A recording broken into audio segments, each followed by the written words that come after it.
हमारे जो जयचंद हैं, चंद पैसों के लिए ये नशे का जहर अपने ही बच्चों में, अपने ही समाज के लोगों में, अपने ही भारतीयों में फैला रहे हैं। नशा जो है कहीं ना कहीं जिस तरीके से रुकना चाहिए था वो रुक नहीं पाया। जम्मू कश्मीर पंजाब को सरपास कर गया है इन टर्म्स ऑफ एडिक्शन। जो ये टेररिज्म पिछले 30-35 साल से चल रहा है, वहां जब पाकिस्तान कामयाब नहीं हुआ तो पाकिस्तान ने टेररिज्म के साथ साथ नैर्को टेररिज्म लाई। इनकी आने वाली जनरेशन को जो है वो तबाह अगर करना है तो वो ड्रग्स एक बहुत बड़ा माध्यम बना। 16 और 35-36 या बिलो 40 आपके ये एज में मैक्सिमम जो है जो ग्रिपिंग जो हुई है, जो बच्चे एडिक्ट हुए हैं, ये एज है।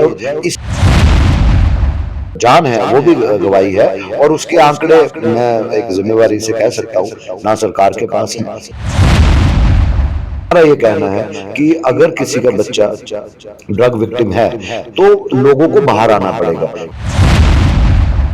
कि पेरेंट्स को भी बच्चों के साथ 24 घंटों में कुछ समय देने चाहिए।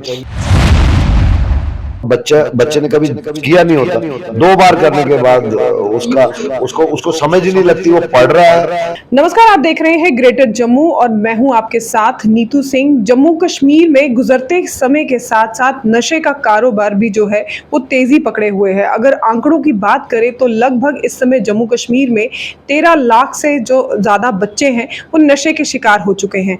इस समय ज़रूरत है कि हम अपने साथ साथ अपने आसपास के लोगों को अवेयर भी करें कि किस तरह से नशे से खुद को छुड़ाना है, और जिसको लेकर जो टीम जम्मू है वो अक्सर प्रोग्राम्स करती हैं। अक्सर इसके बारे में लोगों को जागरूक किया जाता है कि जिस तरह से जम्मू अब जो है पहले नंबर पर आ चुका है नशे को लेकर। जो आजकल की युवा पीढ़ी है उसको नशे से किस तरह से दूर रहना है, इसी पर चर्चा करने के लिए हमारे साथ मौजूद है टीम जम्मू के को फाउंडर जोरावर सिंह जी। जोरावर सिंह जी, आपका ग्रेटर जम्मू में स्वागत है। धन्यवाद। सर, सबसे पहले तो आपसे जानना चाहेंगे कि टीम जम्मू का जन्म ही इसीलिए हुआ था कि जम्मू में जिस तरह से नशा बढ़ रहा है, बच्चों के ऊपर किस तरह से रोकथाम इस नशे को लेकर लगाई जाए। देखिए, लगभग 10 साल, 1 दशक पहले जब हमने उस समय पंजाब को उड़ता पंजाब बनते देख रहे थे और बड़ा अफसोस होता था कि हमारी जो राष्ट्रवादी सोच रखने वाली नौजवान पीढ़ी किसी भी राज्य के हों तो वो किस तरह नशे का और ड्रग्स का शिकार बनते जा रहे हैं। वहाँ तो पीढ़ी एक जनरेशन तबाह हो गई। तो हमने उस चीज़ का रियलाइजेशन उस समय हुआ कि कहीं ना कहीं हमें लगने लगा कि हमारे जम्मू कश्मीर में और अर्बन एरियाज में इसकी थोड़ी बहुत एक शिनाख्त जो है वो दिखने को मिल रही थी और हमने इमीडिएटली ये मन बना लिया कि हम जम्मू कश्मीर में इसको ड्रग्स को फैलाना जो फैल रहा है इसको किस तरह रोक लगानी चाहिए, उस पर एक विचार बनाया और टीम जम्मू का गठन जो है 2013 में जब हमने किया। और अफसोस की बात यह है कि इतने मास कॉन्टैक्ट प्रोग्राम्स, इतनी मास कैंपेनिंग जो गवर्नमेंट लेवल पे अगर बात करें तो चाहे वो J&K police, paramilitary forces, allied agencies जो थी, नारकोटिक कंट्रोल ब्यूरो, उनके एफर्ट्स के बावजूद नशा जो है कहीं ना कहीं जिस तरीके से रुकना चाहिए था वो रुक नहीं पाया। और आज हालत ये है कि आंकड़े अगर हम देखें तो जम्मू कश्मीर पंजाब को सरपास कर गया है in terms of addiction among youth. तो बड़ा एक विडंबना है कि हमारे एफर्ट्स में हमने काफ़ी बच्चों को अलग अलग राज्यों में भेज के रिहैबिलिटेशन सेंटर्स में गाइड करके उनके पेरेंट्स को तो ठीक करके लाया, उनको नई राह भी हमने दी, लेकिन उसके बावजूद जो नशा है वो रुक नहीं रहा। और उसका सबसे बड़ा कारण जो है मुझे जो लगता है, जो एक उस समय की सरकारें नहीं मानती थी लेकिन हम कहते थे कि जम्मू कश्मीर में पाकिस्तान द्वारा ये जो प्रॉक्सी वॉर, जो ये टेररिज्म पिछले 30-35 साल से चल रहा है, वहां जब पाकिस्तान कामयाब नहीं हुआ तो पाकिस्तान ने टेररिज्म के साथ साथ नैर्को टेररिज्म लाई, ताकि जम्मू कश्मीर की राष्ट्रवादी सोच को अगर कमजोर करना है, इनकी आने वाली नस्ल को ही अगर हम तबाह कर देंगे तो कौन काउंटर करेगा। आप देखिए 30-35 साल की इस टेररिज्म में हमने कितनी कुर्बानियां दी, कितने मैसेकर्स हुए, कितनी आईडी ब्लास्ट हुए, कितने बॉम्ब ब्लास्ट हुए, हमारे जम्मू कश्मीर के जवानों ने, इंडियन आर्मी ने, पैरामिलिट्री फोर्सेस ने कितनी शहादतें दी।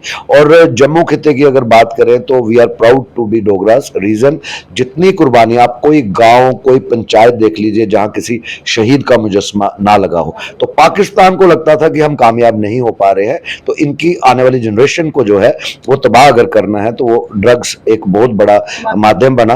और आज आप देखिए कि ड्रोन के जरिए अब हवाला मनी की जगह वो ड्रग्स इस पर सप्लाई कर रहे हैं। और हमारे अलाइड फोर्सेस ने करोड़ों खरबों की खेपें पकड़ी भी हैं, लेकिन ऐसी भी कई खेपें हैं जो अनचेक चली गई, जो वो मैनेज कर गए, स्लिप हो गई और जम्मू कश्मीर में भी और अन्य राज्यों में भी चलती गई। तो कहीं ना कहीं लगता है कि अब समाज को हम सिर्फ चिन्हित कर दें कि फलाना विभाग ये काम नहीं कर रहा, हम ये काम नहीं कर रहे, आप ये काम नहीं कर रहे। हम सबको एक साझा जिम्मेवारी लेके इसको एक सोशल सामाजिक मूवमेंट बनाना बहुत जरूरी है, ताकि हमारी जो नौजवान पीढ़ी उसको वर्गला के कहे या प्रेशर में आके कहे या एक्सपेरिमेंट की बात करें, क्योंकि ये यूथ एज में जो ये एज ही ऐसी है कि एक टेस्टिंग टाइम होता है, एक नई उमंग होती है कुछ करने का, कुछ एडवेंचर, उस चक्कर में ये ट्रैप में आ जाते हैं। तो वो मुझे लगता है कि अब वो वक्त आ गया, वो घड़ी है, this is the need of the hour. अगर अभी हम चूक गए तो शायद वक्त हमें माफ नहीं करेगा, इस समाज को माफ नहीं करेगा। जोरावर सिंह जी, आपके पास तो बहुत सारे ऐसे अनगिनत केस आते होंगे जहां पर आप जो ड्रग्स एडिक्टेड हैं उनको आप रिहेबिलिटेशन के लिए आगे भेजते हैं। ज़्यादातर किस उम्र के जो बच्चे हैं वो आपके पास आते हैं? जो पेरेंट्स जो हैं वो ज़्यादातर अपने बच्चों को जब लेकर आते हैं तो क्या स्थिति रहती है उनकी उस समय? देखिए, इसमें एवरेज एज अगर हम निकालें तो 16 साल और 35 और 40 से नीचे नीचे के जो है, उसमें एक कारण है कि आप पीर प्रेशर में रहे, आपने सोचा कि मैं इतने परसेंट नंबर लूं लेकिन नहीं ले पाए, डिप्रेशन में आ गए, कुछ किया। Then as comes after college pass out, after university pass out, आप नौकरी की तलाश में हैं, नौकरी मिल नहीं पा रही है, कई बार आप उसमें भी तंग आके ये जो हमने नंबर ऑफ केसेस को जब स्टडी किया, कईयों को गाइड किया, ठीक किया, ये मैं उनके उस पे आधार पे बात कर रहा हूँ। और कुछ ऐसे भी है कि पेरेंट्स की जिसमें गलती है कि उस बच्चे को जितनी उसकी पॉकेट मनी, उसकी एज, उसके आधार पर होनी चाहिए, उससे ज़्यादा पैसे देना, और अगर दिए हैं तो नज़र कम रखी, कितने बजे आ रहे हैं, कितने बजे खाना खा रहे हैं, खाना खाया कि नहीं, ट्यूशन गए कि नहीं, स्कूल कॉलेज में प्रॉपर गए, वो भी एक बहुत बड़ी सेगमेंट है। और ये एज जो है 16 और 35-36 या बिलो 40 आप कहें, ये एज में मैक्सिमम जो है जो ग्रिपिंग जो हुई है, जो बच्चे एडिक्ट हुए हैं, ये एज है। और इसी एज ग्रुप के बच्चों ने अपनी जो जान है वो भी गंवाई है। और उसके आंकड़े मैं एक जिम्मेवारी से कह सकता हूँ, ना सरकार के पास है, ना सरकार के किसी विभाग के पास एग्जैक्ट आंकड़े। उसके दो रीजंस हैं। अगर हम बात करें कि किसी का बच्चा ड्रग ओवरडोज में, सस्पेक्टेड ड्रग ओवरडोज में कोलैप्स कर जाता है, अपनी जान गंवा बैठता है, तो वो सोशल स्टिग्मा से बचने के लिए दे गिव इन राइटिंग कि हमने पोस्टमार्टम नहीं करवाना, या जो उसके बाद की इन्वेस्टिगेशंस होती है, मेडिकल इन्वेस्टिगेशंस या पुलिस की जांच, तो उससे वो थोड़ा कतराते हैं, ताकि बाद में बदनामी होगी कि जब प्रूव होगा कि उनका बच्चा एक नशेड़ी बन चुका था। हमारा ये कहना है कि अगर किसी का बच्चा ड्रग विक्टिम है तो लोगों को बाहर आना पड़ेगा, इसको एक बीमारी समझना पड़ेगा, ना कि एक सोशल स्टिग्मा। आप ही का बच्चा है। आज अगर आप पर्दे के पीछे उस चीज़ को छुपाएंगे तो अगर आपको कोई बीमारी हो जाती है, अगर आप डॉक्टर के पास नहीं जाएंगे, उसका इलाज नहीं कराएंगे, प्रॉपर से डायग्नोज नहीं होगा, तो ultimately you will be going towards the darkness. यही चीज़ कुछ पेरेंट्स ने गलतियां की, आज से कुछ साल पीछे अगर चले जाएं, या अभी भी कुछ लोग कर रहे हैं, वो समझ नहीं पा रहे हैं, और उसके कारण बच्चा एक स्टेज क्रॉस करता है एडिक्शन की, second, third, and ultimately dark and final stage पे पहुंचता है, जिसके कारण उसको उस समय उस स्टेज से वापस लाना बहुत मुश्किल हो जाता है। बहुत से केसेस में रिलैप्सिस अकर हो जाते हैं। तो मेरा ये कुल मिला के मानना है कि पेरेंट्स को जिम्मेवारी से, मैं नहीं कहता अपने बच्चों पे शक कीजिए, नज़र तो रखिए, हमारे आपके वक्त में क्या था, अगर कोई बच्चा स्कूल से लेट आता है, एक दिन लेट आ सकता है, कोई बस मिस हो सकती है, कुछ है, हम शायद उस समय ज्यादा कंट्रोल में थे अपने बिल्कुल। पेरेंट्स के और तब तो यातायात या बाकी फैसिलिटीज नहीं थी। नहीं थी। आज आपके पास हर फैसिलिटी है। तो अगर बच्चे आपके देर से सो रहे हैं, देर से जाग रहे हैं, पढ़ाई में अगर आप कहते हैं कि वो बंद कमरे में पढ़ रहा है, तो नेक्स्ट डे या कुछ घंटों के बाद पता तो कीजिए वो साइंस पढ़ रहा है, वो कॉमर्स पढ़ रहा है, कौन सा सब्जेक्ट पढ़ रहा है। कहीं ना कहीं आज के इस कम्पिटिटिव लेवल पे ये भी एक बहुत बड़ी कारण रहा जो हमने अपने जो बच्चे जो नौजवान ठीक करके लाए। ज़्यादातर मदर फादर वर्किंग में थे। पीछे आज की डेट में न्यूक्लियर फैमिलीज हैं, जी। जॉइंट फैमिलीज का बहुत चलन कम होता जा रहा है। वो भी एक कारण है कि अकेलापन, डिप्रेशन और लिबर्टी जो जितनी होनी चाहिए उससे ज़्यादा, ये मूल कारण जो है जम्मू की अगर हम बात करें, ये कारण रहे जिसके कारण बच्चे जो हैं तबाह भी हुए, बच्चों ने अपनी जान भी गंवाई। और हमारे पास जो आंकड़े हैं वो बहुत ज़्यादा स्टार्टलिंग है, हम बता नहीं सकते हैं क्योंकि वो किसी का बच्चा नहीं, वो हमारा ही जी। समाज में एक इम्पॉर्टेंट मैं समझता हूँ कि वो इशू होता है, सेंसिटिव इशू होता है। लेकिन हमने बहुत सी जानें नीतू जी जाते हुए देखा, और शायद वो जानें बच सकती थी अगर समाज इकट्ठा होके इसको एक सामाजिक मूवमेंट और सियासत को अलग रख के करे। आज वो नीड ऑफ द आवर है।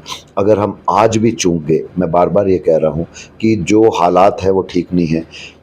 कल तक ये माना जाता था कि ये सिर्फ बहुत से अमीर तरीन या पैसे वाले लोग नशा करते हैं, लेकिन आज आप देखिए घर-घर पहुँच चेन गया। स्नैचिंग, स्मॉल थेफ्ट केसेस, अभी जितने भी आप देखते हैं पुलिस बस्ट करती है, ज़्यादातर उसमें एडिक्ट हैं। वो अपनी एडिक्शन को पूरा करने के लिए समाज में ये एंटी सोशल एक्टिविटीज़ कर रहे हैं, और उसके कारण क्राइम भी बढ़ रहा है, क्राइम रेट बढ़ रहा है। सर यही मैं आपसे पूछना चाहूंगी कि जिस तरह से आप कह रहे हो कि पाकिस्तान का तो एक तरफ से हाथ रहा ही है कि नशे को ज़्यादा से ज़्यादा फैलाया जाए, ना सिर्फ जम्मू कश्मीर में, पंजाब में, पूरे देश में जो है नशा पूरी तरीके से फैले। वहीं क्या रीज़न पेरेंट्स भी जो है वो आनाकानी करते हैं, बच्चों को इतनी ज़्यादा फ्रीडम मिल जाती है कि बच्चे कहीं ना कहीं माँ बाप से भी चीज़ें छुपाते हैं और माँ बाप भी कहीं फोकस नहीं कर पाते। क्या सोशल मीडिया भी इसमें अपना सोशल मीडिया का भी आपको हाथ नज़र आता है? क्योंकि आजकल तो हर एक के पास स्मार्टफोन्स हैं, इंटरनेट हर एक के पास अवेलेबल है। ना सिर्फ सोशल मीडिया, मैं समझता हूँ कि जब भी समाज में कोई नई चीज़ आती है, जैसे आईटी वर्ल्ड में एक revolution through out the world आया है। हम कभी सोच सकते थे हमारे बुजुर्ग कि ये मोबाइल फ़ोन्स होंगे और सोशल मीडिया, फेसबुक एक ये ख्वाब थे। आज वो ख्वाब हकीकत में बन गए हैं। और जब ऐसी चीज़ें आती हैं तो इसकी एडवांटेजेस भी होती हैं, इसकी डिसएडवांटेजेस भी होती हैं। दिक्कत ये है कि अगर आप अपने बच्चों को मोबाइल या हैंडसेट दिया है तो वो उसमें इंफॉर्मेटिव पार्ट कितना यूज़ कर रहा है, और उसमें जो वल्गैरिटी है या ऐसी कुछ चीज़ें हैं जो इस सोशल मीडिया के माध्यम में इसमें रहती हैं, चाहे सरकारें जितना मर्जी उसको साफ करती रहे, लेकिन कहीं ना कहीं रहती हैं, आप देख रही हैं। बैन करने के बाद भी चीज़ें फिर से वापस चल रही हैं, कहीं ना कहीं चेक एंड बैलेंस में उतना वो प्रॉपर नहीं रहता। तो मुझे लगता है कि एक नेगेटिविटी जो है वो रहती है। इसके अलावा मैं कहूँ कई ऐसी फिल्में जो कि एक मैसेज ये होना चाहिए कि हमने इन चीज़ों से परे रहना है, बल्कि उन पिक्चरों को देख के ऐसा लगता है कि आप नशा लेने वाले को एक हीरो बना रहे हैं, उसको ये इस तरीके से दर्शा रहे हैं कि जो यूथ उनका फॉलोअर होगा उसको लगता है कि ये सच्चाई है, ये जिसको मैं फॉलो करता हूँ उस एक्टर को अगर वो ये नशा कर सकता है तो मैं क्यों नहीं कर सकता हूँ। तो ये एक प्रेस्टीज की या एक उसकी बात है। तो मुझे लगता है कि इसमें कहीं ना कहीं मैं वही कह रहा हूँ कि चाहे कोई भी विभाग है, हमारे एक्टर एक्ट्रेसेस हैं, कोई भी हो या डायरेक्टर्स हों, राइटर्स हों, लगता है कि उनको भी समझाने की ज़रूरत है कि भाई साहब ये चीज़ें ज़िंदगियां तबाह कर रहा है, ये ज़िंदगियां परिवार तबाह कर रहा है और परिवार के बाद इलाका तबाह कर रहा है। तो इस पे आपको पॉजिटिवली चलना चाहिए, ना कि नेगेटिव। और दूसरा जो आज के वक्त में गवर्नमेंट ऑफ इंडिया ने तो स्पोर्ट्स को इंफ्रास्ट्रक्चर लेवल इतना थ्रू आउट इंडिया रेज किया है, लेकिन अगर हम ही अपने बच्चों को स्पोर्ट्स एक्टिविटी में मोटिवेट नहीं करेंगे तो इंफ्रास्ट्रक्चर ने तो कोई प्लेयर्स बनाने नहीं है। कि पेरेंट्स को भी बच्चों के साथ 24 घंटों में कुछ समय देने चाहिए। और बच्चों को भी पेरेंट्स को पेरेंट्स समझना चाहिए। ये नहीं कि आपने 10वीं 12वीं क्रॉस की, आप कॉलेज पहुंच गए तो आप समझते हैं कि आपसे इंटेलिजेंट कोई नहीं है। और आज भी हमें ये लगता है कि कश्मीर में तो 2-2 3-3 रिहेबिलिटेशन सेंटर चाहे जे.एंड.के पुलिस है, गवर्नमेंट रन कर रही है। फरवरी के महीने में इसी स्टार्टिंग में इस साल के नींव पत्थर रखा गया जम्मू में एक मल्टी उसमें रिहेबिलिटेशन सेंटर का, और उसमें काम लगा है, लेकिन काम जिस तेज़ी से होना चाहिए उस तेज़ी से नहीं हो पा रहा। आप हैरान हो जाएंगे, पिछले महीने अगस्त के महीने में हमने कुछ 3 बच्चे रिहैब्स में गाइड किए थे, वो वापस आए, उसमें से 2 इंजीनियर्स हैं। जस्ट इमेजिन, एजुकेटेड और अच्छी फील्ड में जाने अच्छे वाले फील्ड बच्चे। में जाने वाले इंजीनियर हर कोई नहीं बन सकता, डॉक्टर हर कोई नहीं बन सकता। लेकिन हैरानगी वाली बात तो ये है कि 2021 के अगर आंकड़े देखें तो तब 6 लाख जम्मू कश्मीर की पॉपुलेशन ऐसी थी जो नशे के बीच में इन्वॉल्व हुई थी, लेकिन अब 2023 के अगर हम आंकड़ों की बात करें तो ये 13 लाख से ज्यादा पार कर चुके हैं। बहुत सारी रीजन है, बच्चे कह लीजिए या पेरेंट्स की कमी कह लीजिए या पाकिस्तान का कह लीजिए, लेकिन आज आगे यूथ बिगड़ रहा है। लेकिन हमारे जो जयचंद है, चंद पैसों के लिए ये नशे का जहर अपने ही बच्चों में, अपने ही समाज के लोगों में, अपने ही भारतीयों में फैला रहे हैं। उनके ऊपर धरपकड़ करना जरूरी है। वो तो आज 47 से लेके आज तक करता रहा है, चाहे वो 65 की जंग हो, 71 की जंग हो, 99 की हो, और हर बार उसने मुंह की खाई है। लेकिन जो उनके गुर्गे, उनके चंद जयचंद या चंद पैसे की कमाने के लिए बाकियों का जीवन खराब कर रहे हैं, सरकार को उनके साथ सख्ती बरतनी पड़ेगी। और एक चीज आपकी और बीच में मैं आपको काटती हूँ, एक चीज और पूछना चाहूंगी कि एक समय था जब ये महदूद था सिर्फ लड़कों तक ही, लड़के ही ज्यादातर हमने देखे थे कि नशा करते थे या ड्रग्स लेते थे, अब लड़कियां भी इसमें इन्वॉल्व हो चुकी हैं। क्या अगर ये 13 लाख से लगभग का जो आंकड़ा है, क्या इसमें लड़कियों का कितना है? फेमिनिज्म, इक्विटेबल की बात करें, इक्वालिटी की बात करें तो अलग चीज है। अब इसमें भी अगर बच्चियां हमारी ये सोचेंगी कि लड़का कर सकता है तो लड़की क्यों नहीं कर सकती है, ये एक कारण है। और दूसरा कारण, शुरू की जो जम्मू में जो एडिक्शन बढ़ी या स्टार्ट हुई वो ये था कि हमारा बच्चा 12th के बाद प्रोफेशनल स्टडीज के लिए, चाहे जैसे मैंने इंजीनियरिंग की बात की या बाकी स्टडीज की बात की, तो वो बाहर जाता था। वहाँ पे भी हर प्रोफेशनल कॉलेजेस में इस तरीके की एडिक्शन, चाहे पुणे ले लीजिए, पंजाब में ले लीजिए, चंडीगढ़ ले लीजिए, दिल्ली में, तो कुछ एडिक्ट रहे होंगे। अब बच्चा पढ़ा लिखा बाहर जाता है तो जब वो अपने सीनियर्स को देखता है ये चीज़ कर रहे हैं तो उसको लगता है कि शायद ये चीज़ के कोई हार्म्स नहीं है। और कई केसेस में हमने देखा कि वो कहते थे कि आप इसको लीजिए, इसका स्टेटस के तौर पे भी लेते हैं, नहीं, इसका सेवन कीजिए, इससे आपका जो प्रेशर है वो कम होगा और आपका जो जहन, जो आपका माइंड सेट है पढ़ाई में ज्यादा लगेगा। It will make you more concentration in your studies. और बच्चे ने कभी किया नहीं होता, 2 बार करने के बाद उसको समझ ही नहीं लगती वो पढ़ रहा है, वो क्या कर रहा है। ऐसे कई केसेस हैं जो हमने इनिशियली देखे। लेकिन हम ये कहते हैं कि आज के वक्त में, जैसे आज कुछ फार्मास्यूटिकल्स टेबलेट्स या that are not good for health, या कोई भी टेबलेट्स हो जो बिना डॉक्टर के प्रिस्क्रिप्शन में आप लेते हैं, आपकी बॉडी को कहीं ना कहीं हार्म करते हैं।